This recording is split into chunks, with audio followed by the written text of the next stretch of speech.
তো দেখুন আমরা এখানে কিছু ইনভেস্টিগেশন করব রুটিন, ঠিক আছে, to diagnose the presence of infection whether it is bacterial or viral.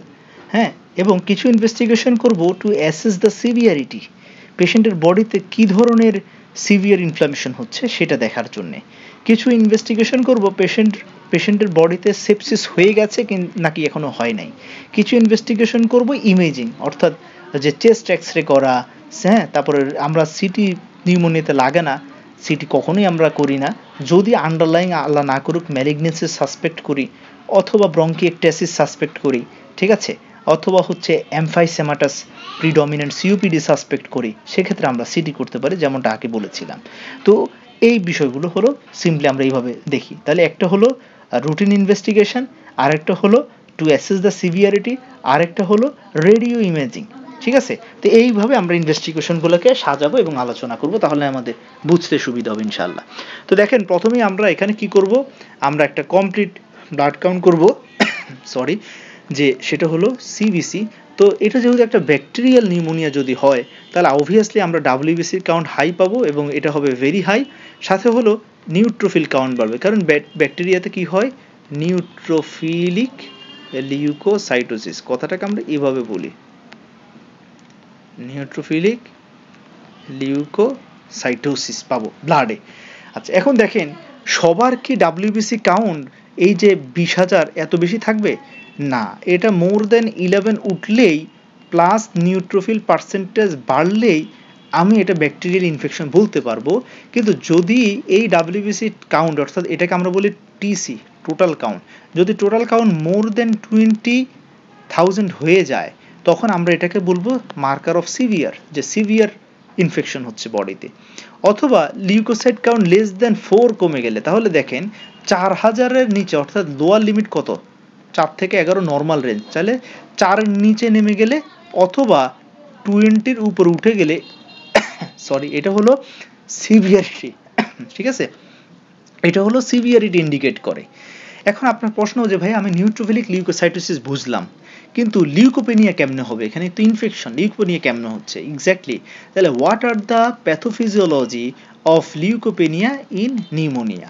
এটার কারণ হলো যখন ইনফেকশনটা ভেরি সিভিয়ার হয়ে যায়, যখন ইন্টারলিউকিন 1/6 TNF আলফা শুধুমাত্র লাংসে আর অকুপাইড থাকে না, তারা পুরো বডিতে ছড়িয়ে পড়ে এবং এই ইনফ্লামেটরি সাইটোকাইন্সগুলো বোন ম্যারোকে সাপ্রেসেন্ট করা শুরু করে, ঠিক আছে। অর্থাৎ আপনার সিস্টেমিক ইনফ্লামেটরি রেসপন্স সিন্ড্রোমের পার্ট হিসেবে আপনার বোন ম্যারো যখন সাপ্রেসড হবে, তখন আলটিমেটলি এই যে লিউকোসাইট প্রোডাকশন কমে যাবে ফ্রম বোন ম্যারো, ফলে আপনার টোটাল কাউন্ট তখন কমতে পারে।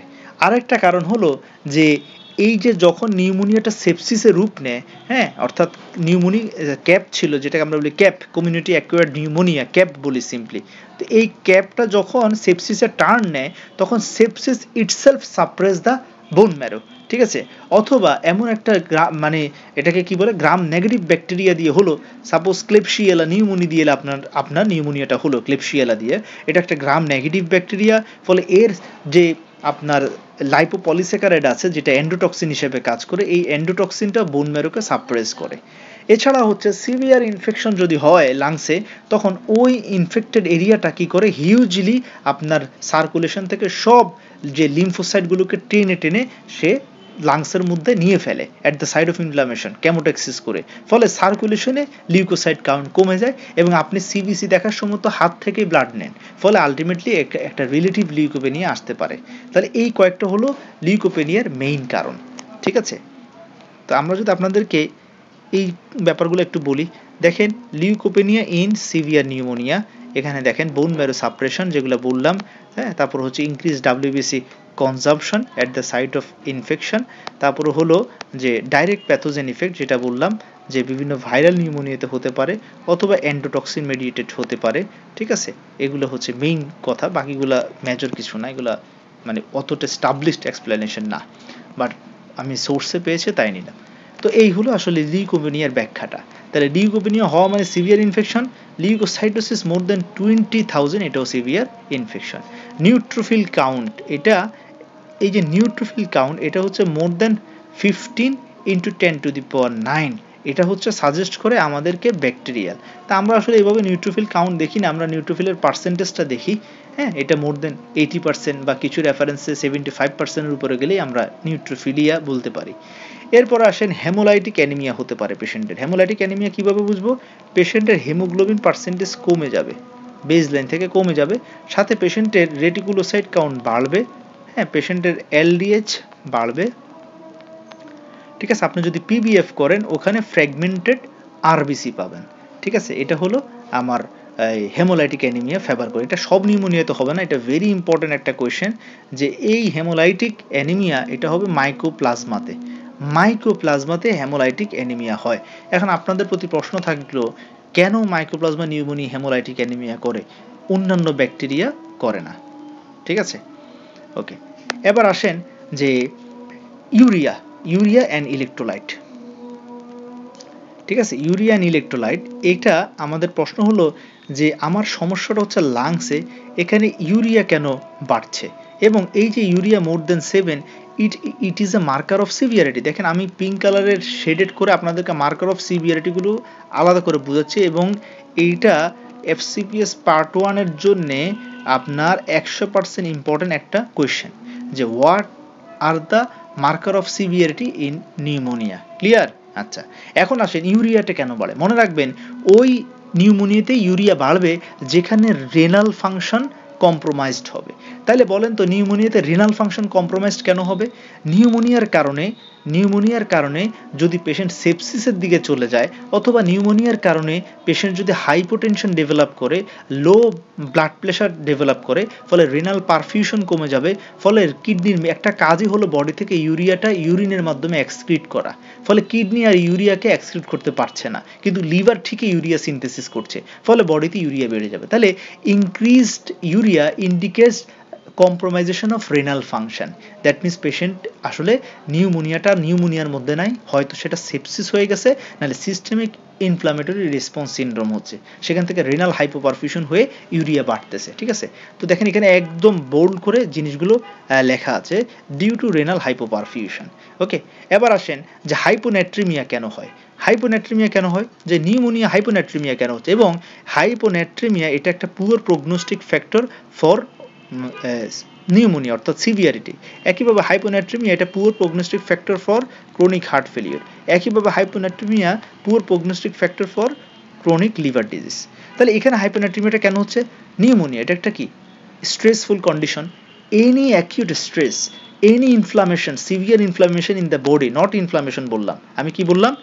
Severe inflammation. এই যে severe inflammation, any severe inflammation or any acute stress stimulates the and leads to ADH release. তাহলে এই যে নিউমোনিয়াটা যদি সিভিয়ার ইনফ্লামেশনের দিকে চলে যায়, তখন আলটিমেটলি আমাদের বডিতে এডিএইচ সিক্রেশন বেড়ে যায়। সরি, তো এই যে এডিএইচ সিক্রেশন যদি বাড়ে, তাহলে অ্যান্টি ডায়ুরেটিক হরমোনের কাজ কি? কিডনি থেকে ওয়াটারকে বেশি বেশি রিঅ্যাবজর্ব করা, ফলে আপনার বডি থেকে আসলে কিন্তু এখানে সোডিয়াম লস হচ্ছে না, এখানে হচ্ছে যেটা ফ্লুইড রিটেনশন, ফলে এখানে দেখা দিবে আপনার ডাইলিউশনাল হাইপোনেট্রিমিয়া। তাহলে এখানে যে হাইপোনেট্রিমিয়াটা হচ্ছে এটা আসলে ডাইলিউশনাল হাইপোনেট্রিমিয়া হচ্ছে। মেইনলি কেন হচ্ছে? ডিউ টু এডিএইচ রিলিজ, ঠিক আছে। এটা হলো একদম সবচেয়ে ইম্পর্টেন্ট যে কজটা। দেখেন এখানে আলহামদুলিল্লাহ লেখা আছে সুন্দর করে যে হাইপোনেট্রিমিয়া ইন সিভিয়ার নিউমোনিয়া, এটার কারণই হলো যে এক্সেস এডিএইচ সিক্রেশন, ঠিক আছে। এছাড়াও এই যে এখানে যে সাইটোকাইনগুলো রিলিজ হয়, ইন্টারলিউকিন 6, 1, TNF আলফা, এরাও ডিরেক্টলি আমার পিটুইটারি গ্ল্যান্ডকে গিয়ে এডিএইচ রিলিজে স্টিমুলেট করে, ঠিক আছে। এছাড়াও আরেকটি ইম্পর্টেন্ট কারণ হলো, দেখেন আমরা একটু আগে আপনাদেরকে বললাম যে severe pneumonia can cause sepsis, আর সেপসিস থেকে পেশেন্ট ডেভেলপ করতে পারে হাইপোটেনশন। ক্লিয়ার? এখন বলেন যখনই এই যে হাইপোটেনশন হবে তখন এই হাইপোটেনশনটাকে ডিটেক্ট করবে আমাদের আর্টারিয়াল যে ব্যারো রিসেপ্টর।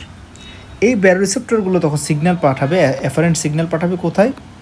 হাইপোথ্যালামাস।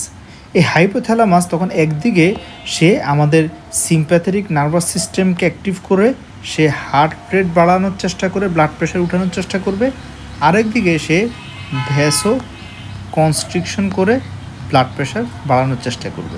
অন্যদিকে এই হাইপোথ্যালামাস আরেকটা সিগন্যাল পাঠিয়ে দিবে সে কোথায়, পিটুইটারি গ্ল্যান্ডে। কোথায় পাঠাবে, পিটুইটারি। পিটুইটারি কোথায়, পোস্টেরিয়র। সেখান থেকে পিটুইটারি কি রিলিজ করবে, anti diuretic hormone as a vasopressor and fluid retaining chemical substance. তো এই এডিএসটা তখন কিডনি রেনাল টিউবিলস এসে V2 রিসেপ্টরের মাধ্যমে সে ওয়াটার রিঅ্যাবজর্পশন বাড়িয়ে দিবে, ফলে আলটিমেটলি তখনও আমার হাইপোনেট্রিমিয়া ডেভেলপ করতে পারে। এই যে দেখেন বলছে যে আপনার রেনাল এই যে হাইপোটেনশন, সেখান থেকে আমার কি হবে, আর্টারিয়াল ব্যারো রিসেপ্টর অ্যাক্টিভেশন হবে।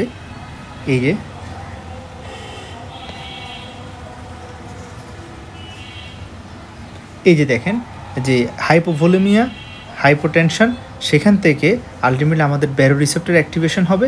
এই ব্যারো রিসেপ্টর অ্যাক্টিভেশনটা ট্রিগার করবে এডিএইচ রিলিজকে।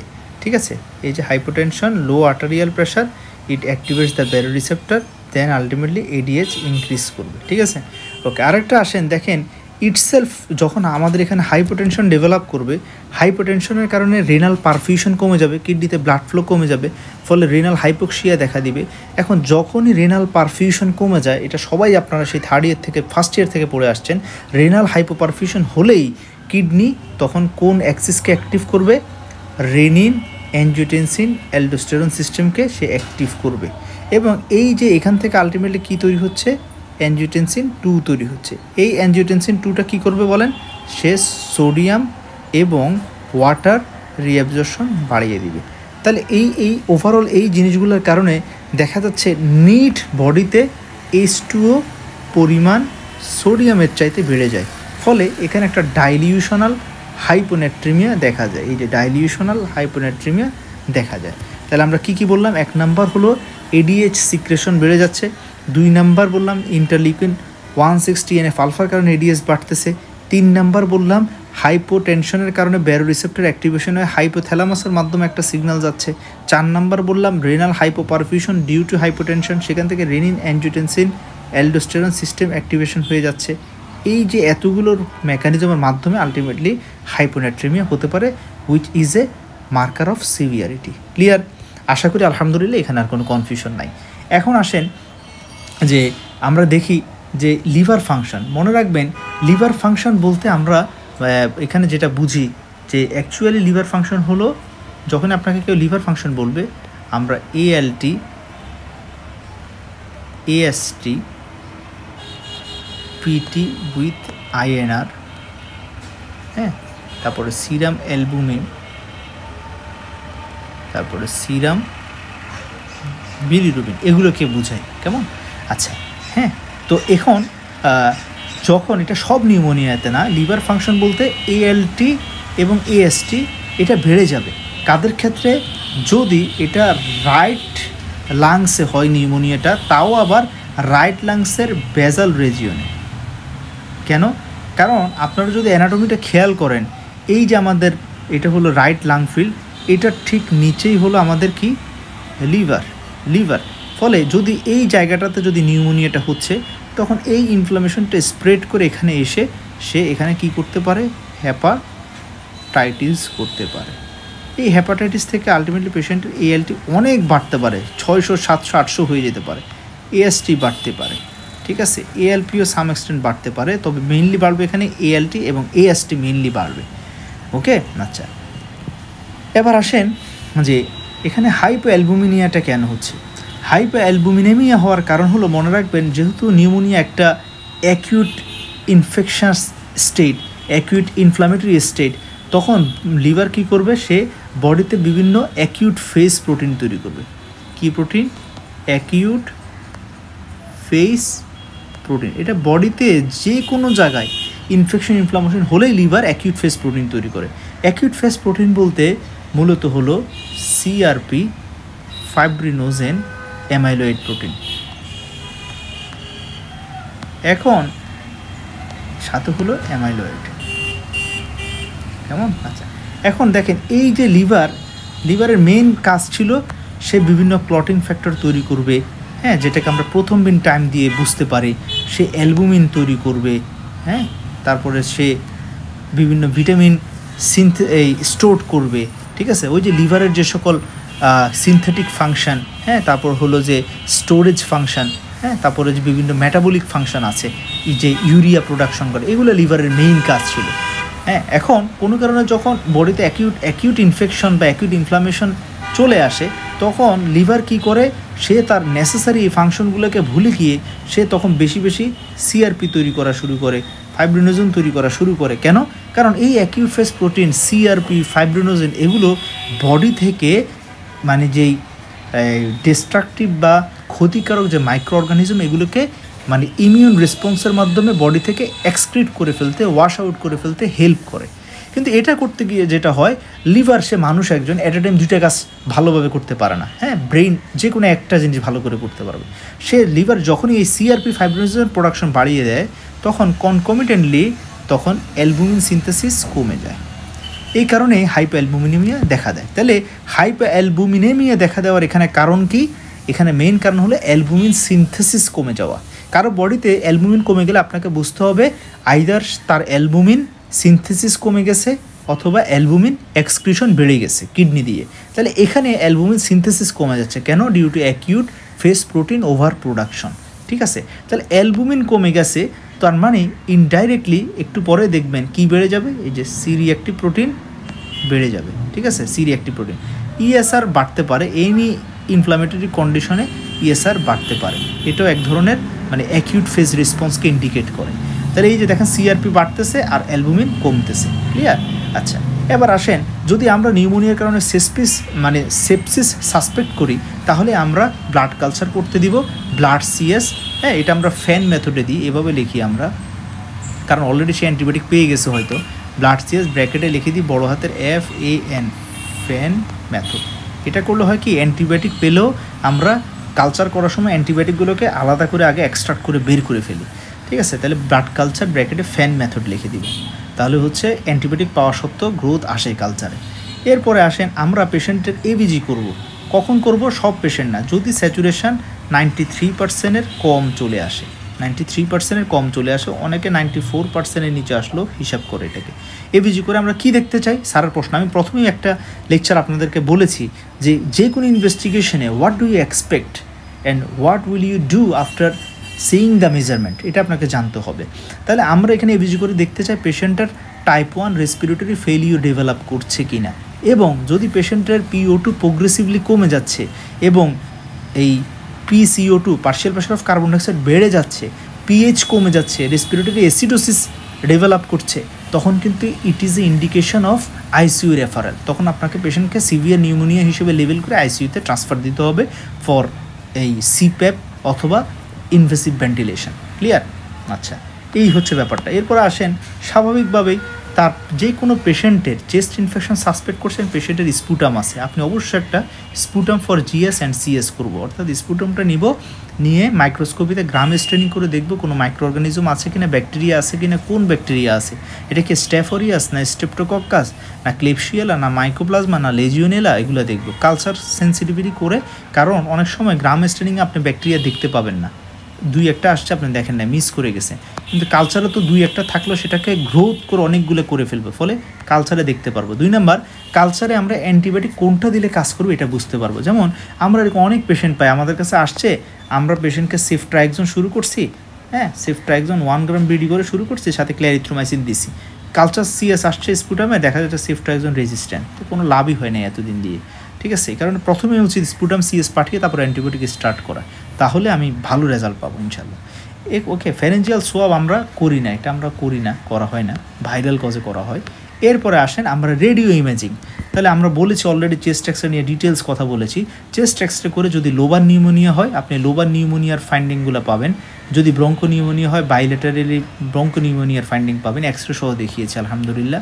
এবার আসেন কমপ্লিকেশান, এটা কিন্তু একটা ইম্পর্টেন্ট প্রশ্ন। এই কমপ্লিকেশানটা আলাদা করে আপনারা একটু পড়বেন, কারণ এটা ডিরেক্ট এভাবে একটা প্রশ্ন আসে, হোয়াট আর দ্য কমপ্লিকেশান, অথবা এভাবে আসে আরও স্পেসিফিকলি বললে যে what are the pulmonary or lung complication of pneumonia. তো তাহলে এখানের মধ্যে আমাদের মেনলি 3টা, একটা হলো প্যারানিউমোনিক ইফিউশন, অ্যাবসেস আর এম্পায়েমা। ঠিক আছে, বোঝা যাচ্ছে? তাহলে ইফিউশন, অ্যাবসেস এবং এম্পায়েমা, তাহলে এই 3টা এক্সরে আমাদের একটু দেখা উচিত। কেমন, আমি আপনাদেরকে একটু দেখাই। অ্যাবসেসেরটা আমি আগেই দেখিয়ে দিয়েছি আপনাদের, এখন একটু আপনারা এটা দেখেন যে এই জায়গাটা, এই লাং ফিল্ড যদি আপনারা খেয়াল করেন, দেখেন এটা হলো লেফট লাং ফিল্ড, এখানে সাথে এটা হলো রাইট লাং ফিল্ড। এখন দেখেন এই জায়গাটাতে আপনারা লেফট লাং ফিল্ডটা একটু খেয়াল করেন যে এখানে যে লেফট কোস্টোফ্রেনিক অ্যাঙ্গেল, এটা কিন্তু পুরো অবলিটারেটেড, এই যে এতটুকু পর্যন্ত পুরো অবলিটারেটেড। এবং এই যে আমি এখানে একটু দাগ দিই তাহলে বুঝতে সুবিধা হবে, সরি, এই জায়গাটা আপনারা একটু দেখেন, এই জায়গাটা একটু দেখেন, ঠিক আছে? ওকে, আপনারা একটু দেখেন, আমি যদি এটা সরিয়ে ফেলি, আবার যদি এটা এখানে বসিয়ে দিই, এই জায়গাটাতে কি দেখা যাচ্ছে দেখেন, এই জায়গাটাতে একটা ডেন্স হোমোজেনাস ওপাসিটি, হ্যাঁ, occupying left lower zone with upper curvilinear margin, এই যে একটা আপার কার্ভিলিনিয়ার মার্জিন দেখা যাচ্ছে, এই যে আপার একটা কার্ভিলিনিয়ার মার্জিন দেখা যাচ্ছে, ঠিক আছে? তাহলে এইটা হলো এখানে প্লুরাল ইফিউশন ইন্ডিকেট করে, এটা হলো প্লুরাল ইফিউশন, এটাকে আমি সিম্পলি পিই দিলাম। আর আপনারা যদি একটু খেয়াল করেন, এখানে আরেকটা মানে ফাইন্ডিং আছে, সেটা হলো এই জায়গাটা আরেকটা ফাইন্ডিং। এখানে দেখেন, এখানে এই সাদাটা, এখানে যে সাদাটে দেখা যাচ্ছে, অর্থাৎ এটাকে আমরা বলি যে ওপাসিটি। এই ওপাসিটি যে ঘনত্ব, এটা কিন্তু এই সাদার চাইতে কম, অর্থাৎ এখানের যে সাদাটা এটা কিন্তু হার্টের সাদার সাথে মিলে যাচ্ছে, দেখেন আলাদা করা যাচ্ছে না। এটা হচ্ছে ডেন্স হোমোজেনাস ওপাসিটি, আর এটা হলো homogeneous opacity but not dense, পুরো এমন সাদা না যে রিবস সহ দেখা যাচ্ছে না, এটা সব দেখা যাচ্ছে। এবং দেখেন আমি এটাকে বলি কুয়াশা, এই যে একটা কুয়াশার মতো ফগ, এবং এর মাঝখানে কালো কালো দেখা যাচ্ছে, এবং এই যে কালো কালো দেখা যাচ্ছে এগুলোকে বলে এয়ার ব্রঙ্কোগ্রাম। এটা একটা হলমার্ক অফ কনসোলিডেশন, যে কনসোলিডেশনে আপনাকে অবশ্যই এয়ার ব্রঙ্কোগ্রাম দেখা যেতে হবে। তাহলে এই যে এখানে এয়ার ব্রঙ্কোগ্রাম দেখা যাচ্ছে, তাহলে এই জিনিসটা হলো নিউমোনিয়া মানে কনসোলিডেশন, আর এটার কারণে এখানে ডেভেলপ করছে ডিপেন্ডিং পোর্শন, লাংসের ডিপেন্ডিং পোর্শন, ইফিউশন সবসময় ডিপেন্ডিং পোর্শন থেকে জমা হতে শুরু করে, পানি তো সবসময় নিচেই তলানি পড়ে, এটা হলো ইফিউশন। তাহলে নিউমোনিয়ার কারণে যে ইফিউশন, এটা হলো প্যারানিউমোনিক ইফিউশন, ঠিক আছে? ওকে, আচ্ছা, তো এই হলো ওভারঅল ফাইন্ডিংটা। এবার আমি একটু মুছে দিই ব্যাপারগুলো, আপনারা একটু ম্যাচ করেন জিনিসটা, আবার একটু দেখেন, এই যে ইফিউশন, এই যে কনসোলিডেশন, আর রাইট লাং ফিল্ড এখানে ক্লিয়ার, কোনো ঝামেলা নেই, ক্লিয়ার। তাহলে এটা হলো প্যারানিউমোনিক ইফিউশন আমরা দেখলাম, ঠিক আছে? এবার আসেন এই চেস্ট এক্সটা দেখেন, এখানেও ঠিক একই রকম, এই সাদাটে অর্থাৎ এই ওপাসিটির ঘনত্ব ডেন্সিটির সাথে হার্টের ডেন্সিটি আলাদা করা যাচ্ছে না, তার মানে এটা হলো ডেন্স হোমোজেনাস ওপাসিটি। এবং আপনারা যদি দেখেন, এটা কিন্তু আপার কার্ভিলিনিয়ার মার্জিন না, এটা হলো পুরো সুন্দর করে একটা ডি শেপ, যেটা কিন্তু এটাতে ছিল না। দেখেন আমি এক্সগুলো পরপর রেখেছি যাতে আপনারা বুঝেন, আপনারা এটা একটু ম্যাচ করেন আর এটা একটু মিলান, পুরো ডি শেপ, ম্যাসিভ একটা এম্পায়েমা, ঠিক আছে? তাহলে এম্পায়েমা হচ্ছে ডি শেপ, এবং লাংসের পেরিফেরালি থাকবে ডেন্স, এত বেশি সাদা যে রিপস টিপস কিছু দেখা যাচ্ছে না, এই যে ইফিউশনের মতো। কিন্তু কনসোলিডেশনের যেই ওপাসিটি, সেটার পিছনে আপনার কিন্তু রিপস দেখা যাবে, এই যে রিপস এয়ার ব্রঙ্কোগ্রাম দেখা যাচ্ছে। আর ইফিউশনের সাদাতে এয়ার ব্রঙ্কোগ্রাম দেখা যাবে না, এম্পায়েমা এয়ার ব্রঙ্কোগ্রাম দেখা যাবে না, ক্লিয়ার? তাহলে এই হলো আসলে আমাদের এম্পায়েমা। আর অ্যাবসেস তো আগেই আপনাদেরকে দেখালাম, এই যে খুব টিপিক্যাল ক্যাভিটারি লিশন, অল্প করে এয়ার ফ্লুইড দেখা যাচ্ছে, এই যে ক্যাভিটারি লিশন, এই যে এয়ার, এই যে ফ্লুইড, আর এই যে air fluid level, clear?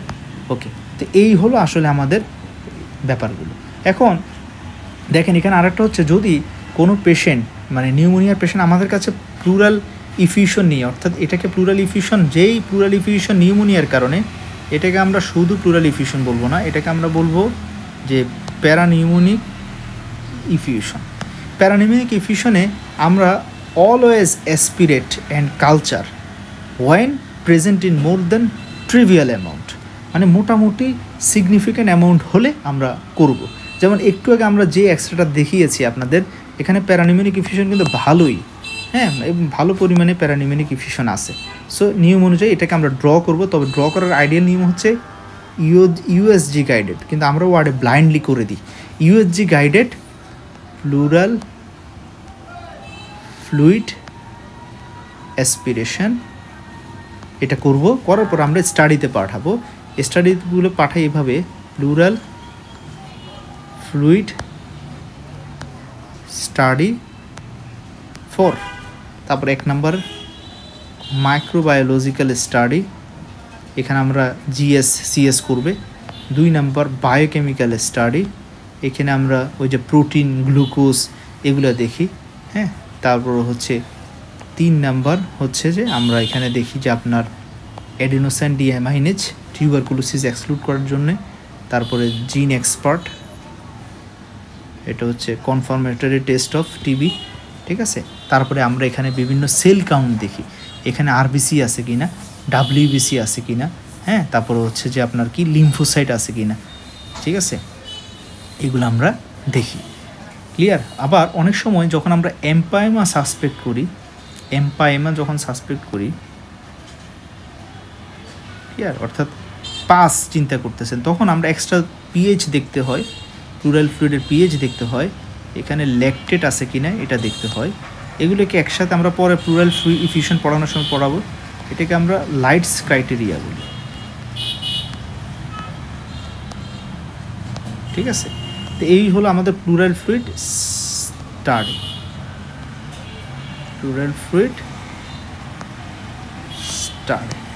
Clear. আর বেশি কম, একদম কম, যে জাস্ট এখানে অল্প একটু দেখা যাচ্ছে, এগুলো স্টাডি করার দরকার নেই, কারণ এগুলো নিউমোনিয়া রিজলভ হলে ইফিউশনটাও ইনশাল্লাহ অটোমেটিক্যালি রিজলভ হয়ে যাবে। কারণ আমি একটা নিডল দেওয়া মানে আপনাকে চিন্তা করতে হবে আমার অ্যাডভান্টেজ কি, ডিসঅ্যাডভান্টেজ কি।